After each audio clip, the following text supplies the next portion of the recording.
What up, and welcome to the Wing and a Prayer podcast, a show about all things Seattle Mariner baseball. I am your host, Andy Wing. Thank you for everyone who's listened, followed, shared, and followed along in this journey. I really appreciate you all. Now, you can find this show pretty much wherever you find your podcast content, and that includes Spotify, Apple Podcasts, Amazon. You can even find us now on YouTube. I even post short form content on Instagram. And so I'm excited to bring another show to you guys today. And we're going to have a jam-packed content talking all things Mariner baseball, 25 games in, a lot of really good things going on, and just want to jump right into it. On today's show, I'm going to start off giving my high-level thoughts and opinions, just kind of these first 25 games, tell you what's on my mind. And then we'll deep dive. We'll spend some time looking at the offense, key players, things that are going well, things that are working, maybe some things that aren't working so well. And then we're looking at the pitching staff on the flip side. What's working, what's not working, and kind of dive into that. And then I want to look at some of these new players that made it on the roster that have come up recently or new additions to the team. How are they doing? How are they helping out the team? What is that exactly is going on? Give you all an update on that. I want to also talk about some concerns with the team too, from both the offensive, some players and the pitching staff, and on offense. And then we'll look around the league too. What's going on in the other divisions, some storylines, things that are being talked about, and then we'll finish it all off with a good old-fashioned Andy's rant. Thank you all for being here. Let's jump right into the show. 25 games into the season now, and the Mariners are in first place. Now, if I did this show 10 games in, I think we'd all, myself included, would be feeling like 3-7, just got swept by the Giants. Offense can't hit. Pitching's been eh. And here we go again. Same old Mariners. Slow start. Can't get off the schneid in April. And man, why can't this team just get off to a good start, a consistent start? And, well, flash forward after that. 13 games since that point. They're 10-3 during that stretch, just completing a 9-game road trip where they had to go to Toronto, Boston, and Cincinnati, and winning all 3 series. And they've won 5 series in a row, including a sweep of the Texas Rangers, who they're tied for first place. They've played a significant amount of their games of above 500 baseball teams, playing tough teams, and to be in first place. Well, at 14-11 through 25 games, that is the best start they've had in like 4 years. And so we talk about, can they just have a consistent start? Doesn't need to be fantastic, but just something that doesn't get you behind. Well, at 14-11, that's a pretty good start. And guess what? The American League is wide open. The American League West is wide open. There is no great teams in the American League. In the American League West, there's some decent teams. The Angels have started off okay. Houston is doing well. Texas is winning games, but the Mariners have fared well against Houston and Texas. So it's like, who cares? And we'll get into it, but the offense has come alive since those first 10 games. In the last 13 games, they're near the tops in the league in many offensive categories, and they have gotten hot and scoring runs, complementing the pitching staff, which has been not the best, but not terrible either. And so I'm feeling really good. And it seems like what's going on right now is sustainable. Like when they come to the plate, their at-bats look better. Yeah, they're striking out still, but every team strikeouts, but they're striking out less than they did last year. And that's what we asked for, right? And they're hitting a lot of home runs, and they're walking a ton. They're like one tops in the league. We'll get into it a little bit more later, but they are walking a lot and hitting home runs. And as much as they said, let's put the bat on the ball and let's move runners along and hit the other way. Well, they're still walking and hitting home runs. That's how they're scoring runs. But you know what? You'll take it because you know you're going to need it, and you can't to give that back. And so the fact that they're scoring runs in the way they are doesn't really matter as long as they can just keep it up. And it seems like what they're doing right now, guys are just stepping up from the top to the bottom of the roster. Guys are stepping up and they're doing their part, and it's helping the team overcome maybe some pitching issues, some bullpen problems they're facing right now. And honestly, they're winning in every way possible. They've come back so many times already. They've even had few blowout wins. They're winning close games. They're actually like 4-3 in 1-run games. So they're actually winning games by 2 to 4 runs, really on average. And so in extra innings, they're 2-2. So they don't even had a lot of those opportunities, but they've had a couple 12-inning on the road extra inning wins recently on this last road trip. And so that's a huge momentum shift when you can get a 12-inning on the road win. And they lost one of those at home. So it's nice to get one of those back. And so overall, I'm just feeling really optimistic. And I know I'm an optimistic person by nature. And like, Andy, you're always optimistic. But guess what? I'm feeling good. This offense, it's weird to feel like, hey, we're actually going to score runs today. And, they faced Garrett Crochet today for Boston. And it was like they lost the first game of Boston in the series in Boston against the Red Sox. They won the second one. It's like, well, they got to go against Garrett Crochet. That was probably one of the first times in a long time I actually went into that game feeling like, so what? They're going to score some runs off him. Sure enough, they scored 4 in the first 2 innings and made him pitch. His pitch count through like 2 innings was like 58 pitches. And he had to come out after 5 and he had to throw 110 pitches. And I think that just shows you what they're doing at the plate. Fouling off balls, getting themselves in good counts, working it, getting a good pitch, putting a good bat on the ball. Sometimes it works, sometimes it doesn't, but they're getting that guy out of the game, getting to the bullpen. The pitching staff's doing just enough to hold on to games, and it's exciting to watch. It's exciting to see, and the team's doing really all the little things right now. So anyway, we will dig into all the offense, the defense, the key players, everything into it coming up next.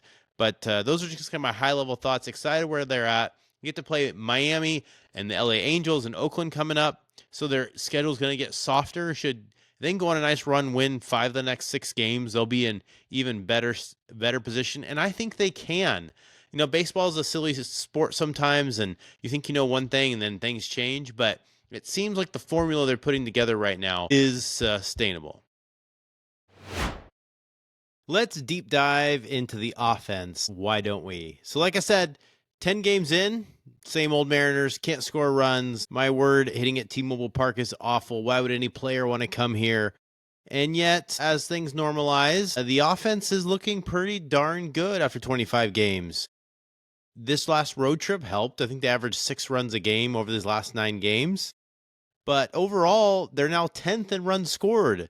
They're 7th in home runs. They're 1st in walks. They're 3rd in stolen bases. Their OPS is 7th, or actually 10th. Their on-base percentage is 7th. And so a lot of key offensive categories attributed to scoring runs. And what did we talk about a little bit ago that is measuring up? Walks and home runs. 1st in walks, 7th in home runs. That's a lot of easy runs when you walk 2 guys and you hit a home run. You walk a guy and you hit a home run. All of a sudden, the base is loaded and we hit a grand slam. The Mariners came back and won a game against the Texas Rangers this season where they hit a grand slam in the 8th inning and then tied it in the 9th. And so those things matter and they add up. We're going to talk about Cal Raleigh here in a minute, but he is majorly contributing to the home run totals. Now, if you look past those first 10 games even, since the April 7th, they're 10-3 during that time frame, or 11-3 during that time frame. They scored 77 runs. That's 5.5 a game. Good teams do like 4.5 a game, closer to 5. So they're 5.5. That's elite. Average is up to 237. Still not great, but they're slugging the ball. 748 OPS. 126 WRC plus. That is a high number. Anything over 100 is above average, and 126 means they're 26% above the average team. And that WRC plus is weighted runs created. So how well do they score runs? And it takes the ballpark, tributes the ballpark. So the fact that they play half their games at T-Mobile Park so far, it's a tough hitter's park. It takes that into account, and so that gives them a more favorable number. When they go on the road and score a bunch of runs, it takes the favorable ballparks offensively they've already played in, like Boston and Cincinnati and Toronto.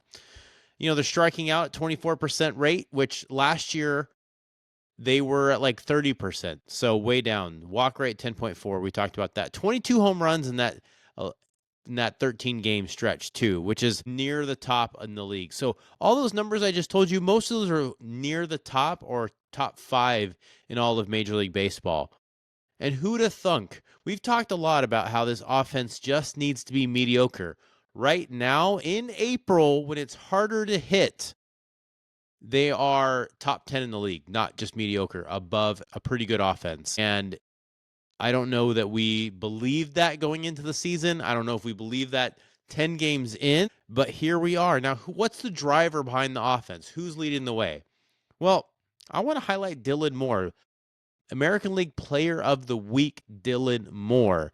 He is absolutely killing it. And one area I want to really highlight is against left-handed pitching. Lately, against a left-handed starter, he's been leading off the team. And he's hit 2 leadoff home runs. He's got 5 home runs, all against left-handed pitching this year. He's hitting 360 against left-handed pitching, a 960 slugging, a 1400 OPS, and a 306 WRC plus. That means he is triple the average. 100 is average at 306. Absolutely wild. Now against righty pitching, not that great. But that's, long season ahead. But so far against left-handed pitchers, he's absolutely killing it. And what did he do today against Garrett Crochet?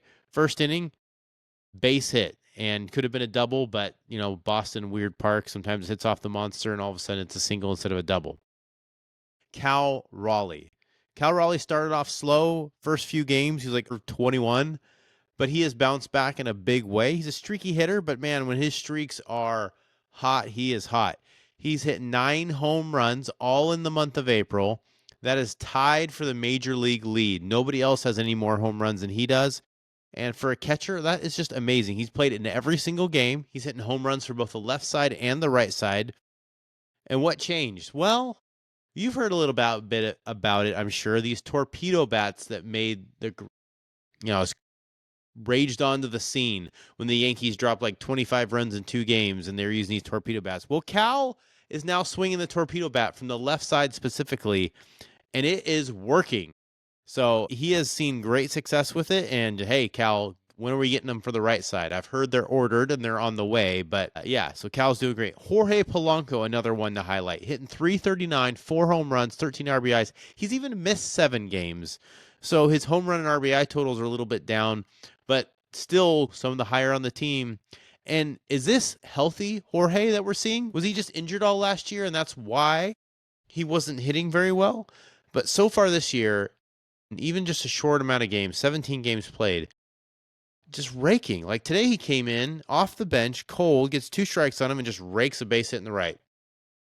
The guy just hits. The only downside is he's injured, and so he can't hit right-handed right now. And so anytime there's a lefty pitcher, he's just out of the game. And so the last 2 games, he's lefty pitcher could pinch hit today. And you may ask yourself, okay, if he's been doing so good, why isn't he just face left on left? He's been hitting switch hit since he's 12 years old. He has not faced a left-handed pitcher as a left-handed batter pretty much his whole life.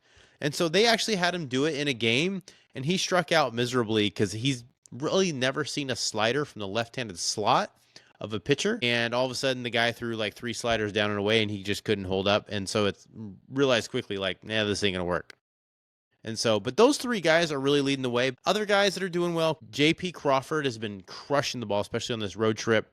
And his numbers are jumping up there. I think he's hitting over 260 right now. And we'll hit on another guy, too, that's doing really well, but I want to save him for the new guys on the scene. But the offense right now is just doing their part and then some. They are complementing this pitching staff and even carrying them at times. And they're actually fun to watch, and you're kind of get excited. Even Rowdy Tellez, that guy was like for 100 and couldn't do anything. And then on this road trip, especially in Toronto, he hits 3 straight home games with home runs, hit a huge grand slam. And I actually saw a stat where his barrel rate is actually some of the highest in the league. And I'm like, okay, Tellez, you're fine. Just keep playing him. Things can flip in an instant. And he's actually contributing and bringing value to the team. And so the offense, let's see how it goes. I'll be really curious the next time I put out a podcast, how the offense is performing, and when they get back home and play games, can they keep it up? So keep an eye on that. let's keep an eye on some of these players. Can they keep up this rate? Cal's never hit more than 9 home runs in a given month, and he's got a few days left to do it, and I think he will hit more than 10. So it'll be exciting to see what he does and what the rest of the team can do. There's one player I haven't even talked about yet, an offensive, and that's Julio, and he's not doing very good so far. And so interesting to see if he gets hot. He's been a slow starter, still is a slow starter, but we will see. The pitching staff, the backbone, the key to success. Oh, this starting staff is elite. It's going to carry us. The offense just needs to do its bare minimum to help carry them over. Well, 25 games in, this pitching staff has been mediocre at best. The starting staff, the bullpen, there's a few key elements when you dig deeper to understand really what's going on that we'll talk about a little bit. But we'll kind of go through the numbers first, kind of show you where it's at from a starting standpoint, from the bullpen, and kind of where everything is. So, as a whole, their ERA 3.92. That's 14th, middle of the pack. Now, this team has been top 2 or 3 last year, in the year before, especially with the starting staff. The bullpen's been solid. And so to be middle of the pack almost after the first month is not a good place to be. So what's causing that? Well, one thing that I really look at is their walks. They are 10th in the league in walks, and that is a recipe for runs. Easy runs scored. Too often, you've got a 4-run lead. I saw this in the Boston series even. They had a 5-run lead or 6-run lead, and then all of a sudden they walk 2 guys and give up a 3-run home run. It's like, you just cannot do that. If you got a big lead, throw strikes, make them hit the ball. Strikeouts, they're not striking out. I mean, they're 12th, middle of the pack. So they're not striking out at a high rate. The average against is kind of high at 20th. I think they've honestly gotten fortunate. They've stayed away from big innings and gotten out of situations, being that they're walking and the average against is not very good. And that's as a whole. So let's look at it. How are the starters doing? Is this a bullpen issue? Is this a starter issue? This starting staff is labeled as elite, best in the league. Now, you don't have one of your starters with George Kirby injured. I hear he's throwing some bullpens and could be back a little bit sooner than later. And Hancock came in his first start and just got obliterated, didn't make it out of the first inning. They brought up another guy, mini Luis Castillo, and he didn't do very well. But even some of the key starters, Bryce Miller's off to a slow start. Luis Castillo is not doing really all that great. And so the starter ERA after 25 games, 4.15. Yikes. That's 20th in the league. That is not elite starter status right now anyway. Innings pitched last year, we talked a lot about how the bullpen wasn't getting used enough and these starters are going too deep. Well, so far 15th in the league in innings pitched. Runs against, strikeouts 7th, so the starting strikeouts are pretty good. Whip, walks and hits per inning pitch. So how often are you giving a walk or a hit per innings pitch? This is something that the starting staff was elite at last year. And so far they're 20th. So this speaks to everything else. Walks 19th, hits 17th. And so the starting staff just has not performed well. We'll dig into Luis Castillo a little bit. It's coming up, but overall, they've had some good starts, some bad starts, but overall just not been that great. The bullpen. So the bullpen innings pitched, they are 3rd. So they're used the 3rd most. And so that's where you've seen a ton of movement in the bullpen from the front office, making some moves to bring guys in, DFAing them, bringing them back, up and down, just because they have needed help because guys are getting used heavily. ERA of the bullpen, 15th, middle of the pack. Saves, 4th. Walks, 1st. So what's working in the bullpen? You have Andres Munoz closing games. He hasn't given up a run all year, been perfect in save opportunities. When you got a stopper like that, that can fix some other issues in the bullpen. Gabe Spire has been dominant up until today, had not given up a single run all season, gave up a pesky pole home run, but outside of that has been lights out, and his velo's up and doing a great job. So they've got good back end part of the bullpen. Some of the front end mid parts have not been great at all, and they got some help coming. Matt Brash is rehab assignment in Tacoma, and he's pretty close to coming back, and so that'll give some good help, and the bullpen's just been in flux. So overall, the pitching staff I think they'll be fine. The starting staff will get better. George Kirby will come back, and the staff will improve as the year goes on. And so maybe the offense is carrying them a little bit, and maybe the starting staff is lagging, but I think it will all come back into balance.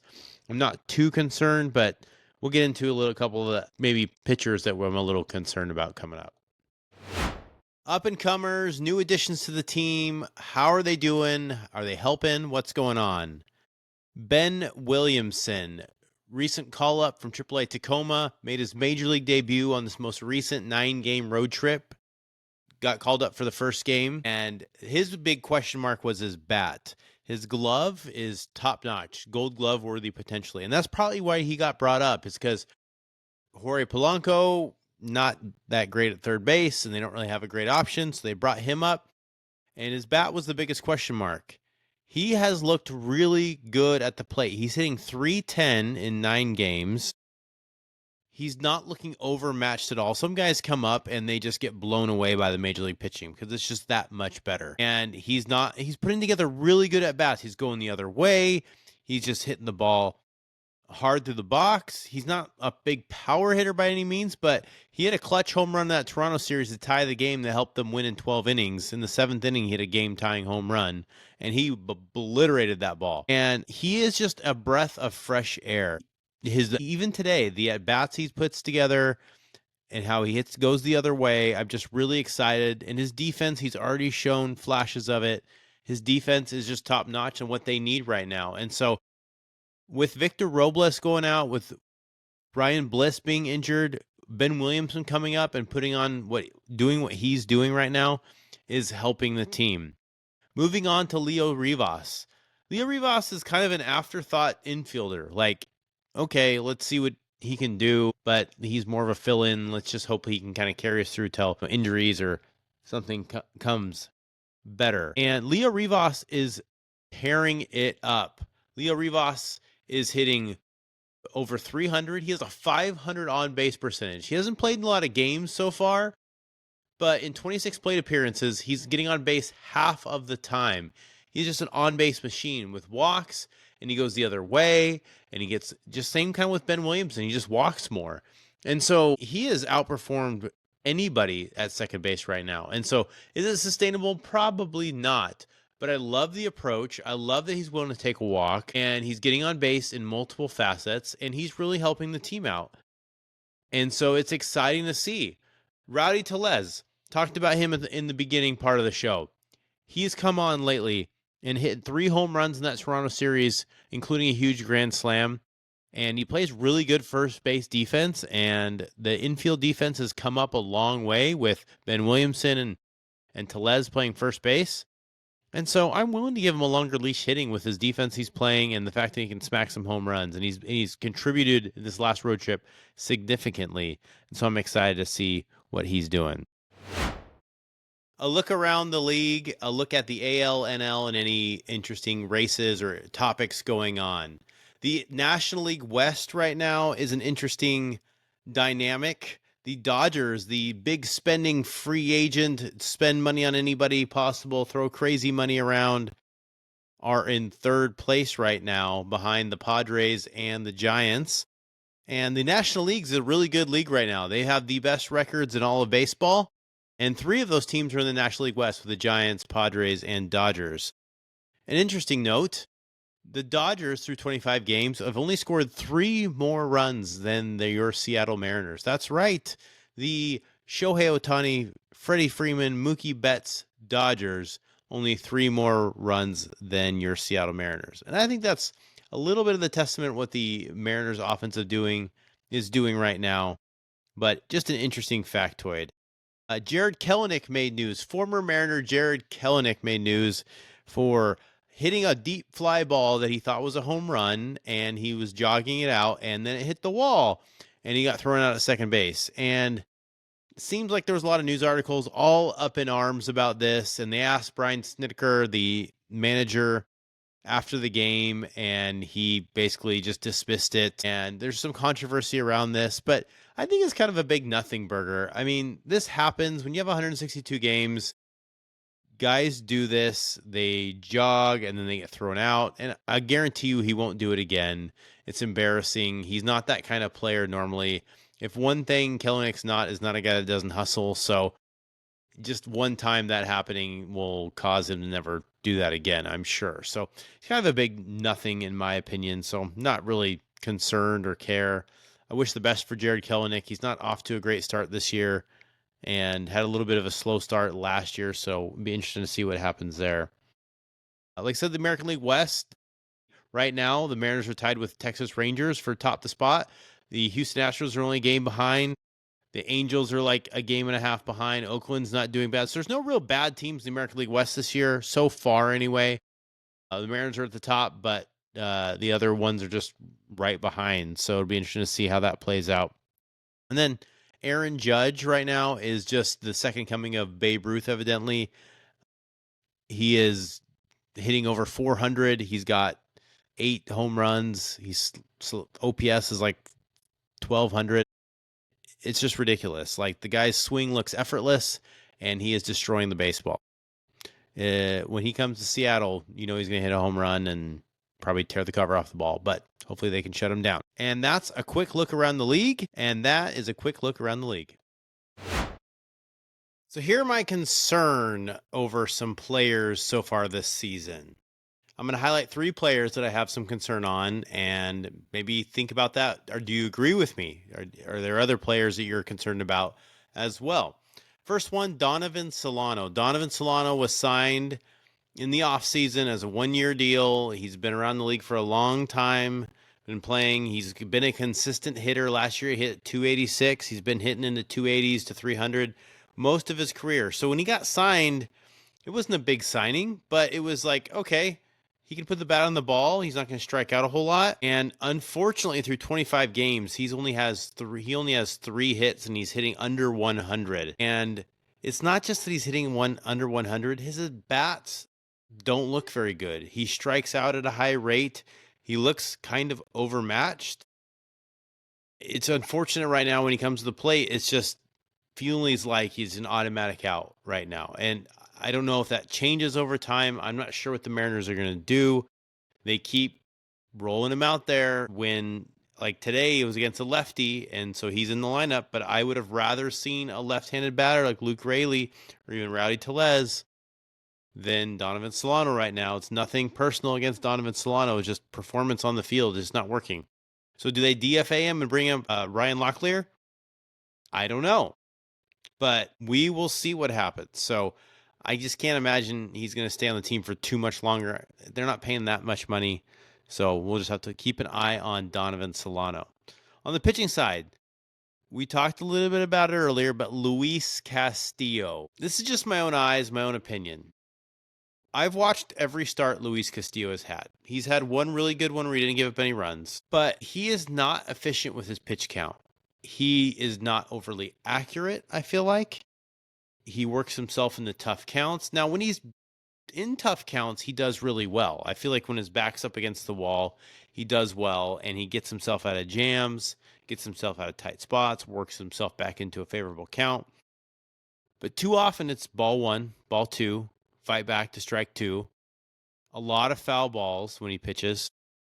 And it just seems like by the 4th inning, he's got 85 pitches already.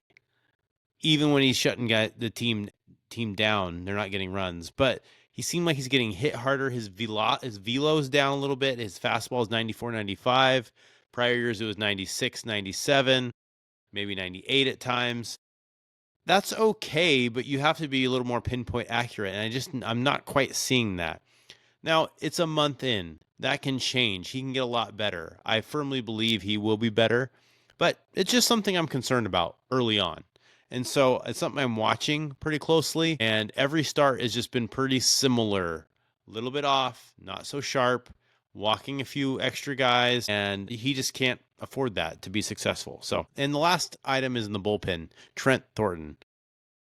Trent Thornton has at times this year come in and been lights out, but when he gives up contact, it is big, loud contact. A lot of home runs, big and kind of bad situations too. And so Is he going to work himself out of it? We'll see. But so far, that's something I'm really concerned about is Trent Thornton coming in leverage situations and giving up big home runs. He throws pretty hard. He's got a good slider, but just accuracy isn't quite there. And you make a mistake at 96, it goes a long way. Anyway, those are the players I'm kind of concerned about. Do you agree? Does you see anything different? And we're going to end today's show doing a classic Andy's rant. What am I upset about? Well, Julio Rodriguez is off to another slow start, and we are come to expect this. He's been slow in every part of his career so far. He's hit a few home runs to start, which is good, but it just seems like it's the same old issues at the plate. Being too aggressive, swinging at strikes way outside the strike zone, putting himself in bad counts, and just putting himself in tough spot. And it just doesn't seem like he's coming out of it right now. Now, I know he will. He's shown he can. He's shown he can be an MVP type player when he gets on streaks. But is this just kind of the player he is, or is he still growing? Can he get out of this? Can he come out starting a little bit hotter, a little more consistent? I know he's been working with Edgar and working with his own hitting coach to stay up the middle, but it seems like it's pull heavy, swing out of his shoes. Now, there's times lately I've seen him go the other way and hit a base hit to the opposite field with 2 strikes. And maybe that's just harder to do than what seems to be he's doing. But like, it just doesn't seem that approach is always there. And I'm sure when you're got big home run potential and power, mentally it's challenging to subdue that to hit a simple base hit to the opposite field. So maybe that's the maturation process. I don't know. But it'd be really nice to see Julio get a lot hotter. I know he would. I know he's probably a harsher critic than I'm even being right now. But Julio, we need you. We're winning, and you're not even producing, and that's okay right now, but we need you, and the team needs you, and you're the superstar, and let's go get it. So let's get off that slow start raking the ball, hit some home runs, get some doubles, and team will be right there with you, the other guys supporting right along the way. So that's all I got for today. Thanks, everybody, for listening. And that is all for today's show. Thank you to everyone who watched and listened. And that is all for today's show. Thank you for everyone who watched and listened, who liked. Please share this with your friends. We'd love to keep growing this thing. And remember, you can find the show pretty much wherever you find your podcast content, including Spotify, Amazon, Apple Podcasts, and YouTube. And I'll even post some short form content on Instagram. Thank you for following along. Let's pay attention to what the Mariners do on this next homestand. Hopefully they can get some wins. Hopefully they get after it and this offense keeps going. Have a great afternoon, evening, or whenever you're listening or watching the show. Have a good night and go Mariners.